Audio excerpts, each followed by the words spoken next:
السلام علیکم۔ امید ہے سب بہن بھائی ٹھیک ہوں گے۔ آج کی یہ ویڈیو شروع کرنے سے پہلے اگر آپ میرے چینل پر نئے ہیں تو میرے چینل کو سبسکرائب کریں اور کمنٹ میں اللہ کے ناموں میں سے ایک نام ضرور ٹائپ کریں، شکریہ۔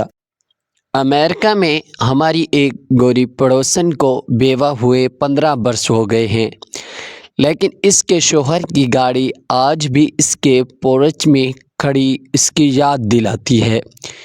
بیوی کا حوصلہ نہیں پڑتا کہ شوہر کی گاڑی بیچ دے، کہتی ہے گاڑی سے امید رہتی ہے کہ شوہر گھر میں میرے پاس ہی ہے۔ شوہر کی نشانی ہے یہ گاڑی، مجھے اس کی عادت ہو گئی ہے۔ شوہر میں اگر رب جیسی صفات موجود ہوں تو بیوی کا دل سجدہ ریز رہتا ہے۔ شوہر ظالم یا ہر جائی ہو تو بیوی نفرت کرنے لگتی ہے۔ یہی معاملہ مرد کے ساتھ بھی ہے۔ بیوی اسے وفا، حیا اور محبت دیتی تو ہے اور شوہر اس پر اپنا سب کچھ نچھاور کر دیتا ہے، اور یہ سب طور طریقے اللہ اپنی الہامی کتابوں میں بتا چکا ہے۔ یہ عورت اور مرد کی جہالت ہے کہ وہ اپنی مذہبی کتابوں کو پس پش ڈال کر انسانوں کی من گھڑت ترکیبیں اور ٹوٹکے آزمانے سڑکوں پر خوار ہوتے پھریں، اور آج نوبت سڑکوں پر مقابلہ بازی تک پہنچ گئی ہے۔ عورت مارچ والیاں امریکی فنڈڈ تنظیمیں عافیہ صدیقی کو رہائی دلائیں گی؟ ثانیہ ماڈل ٹاؤن ثانیہ ساہیوال کی عورتوں کا خون بہا دلائیں گی، یا عورت کے نام پر گوروں کے فنڈز پر عیش ہی اڑاتی رہیں گی؟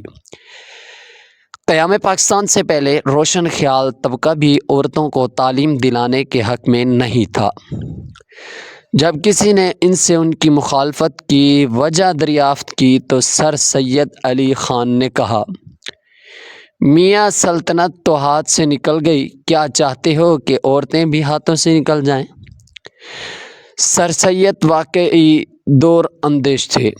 اب جو مردوں کو شکایت ہے کہ عورتیں خود سر ہو گئی ہیں، پلٹ کر جواب دیتی ہیں، مردوں کے شانہ بشانہ چلنا چاہتی ہیں، تو اب یہ سب باتیں اچھی ہوں یا بری، لیکن اس کی ذمہ داری تعلیم ہی کے سج جاتی ہے۔ تعلیم کو اسلامی و اخلاقی اقتدار سے الگ کر دیا جائے تو پھر اسی قسم کی عورتیں نمودار ہوتی ہیں جو سڑکوں پر برہنہ بیزار اٹھائے گھوم رہی ہیں۔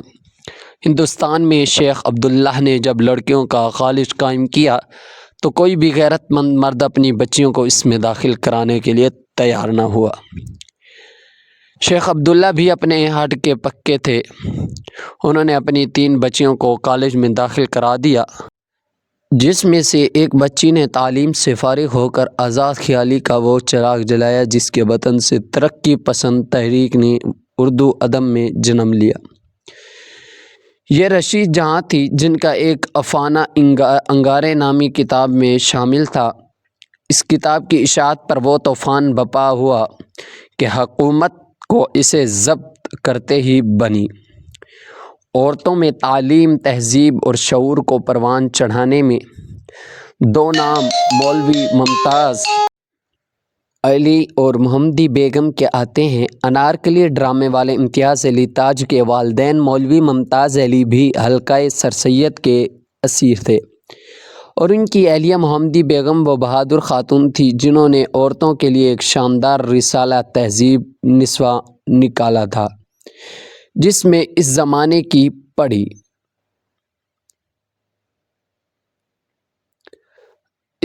کی پڑھی لکھی خواتین افسانے اور مضامین لکھا کرتی تھیں۔ عورت اور مرد کے تعلقات دو گنا اصول پر قائم ہو جائیں تو زندگی خوبصورت ہو جاتی ہے۔ مرد اور عورت سے محبت کرے اور عورت مرد کی اطاعت۔ سارا جھگڑا یہی ہے کہ عورت مرد کی اطاعت سے نکلنا چاہتی ہے اور مرد عورت پر حکومت کا خواہ رہتا ہے۔ اسی تعلق کو اثر نو استوار کرنے کے لیے اقوام متحدہ نے فقط ایک دن عورتوں کے لیے مخصوص کیا ہے۔ پاکستان کلمہ طیبہ کی بنیاد پر بننے والا ملک ہے اور آئین پاکستان میں جہاں مردوں کو حقوق دیے گئے ہیں وہاں عورتوں کو بھی حقوق فراہم کیے گئے ہیں، جن کی واضح مثال ہر شعبہ زندگی میں عورتوں کی نمائندگی بکثرت دیکھی جا سکتی ہے۔ یہی نہیں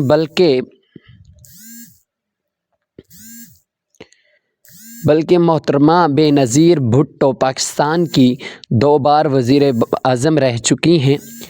اس کے علاوہ بیرون ملک سفارتکاری میں بھی عورتیں ہیں۔ ایک عام گھریلو خاتون سے لے کر وزیر اعظم تک کے حقوق عورتوں کو دیے گئے ہیں، مگر پھر بھی سمجھ سے بالاتر ہے کہ ان نام نہاد روشن خیال عورتوں کو کیا مسئلہ ہے جو آئے دن اپنے حقوق کا رونا روتی ہیں، حالانکہ سب سے زیادہ عورتوں کے حقوق کا خیال اسلام نے رکھا ہے۔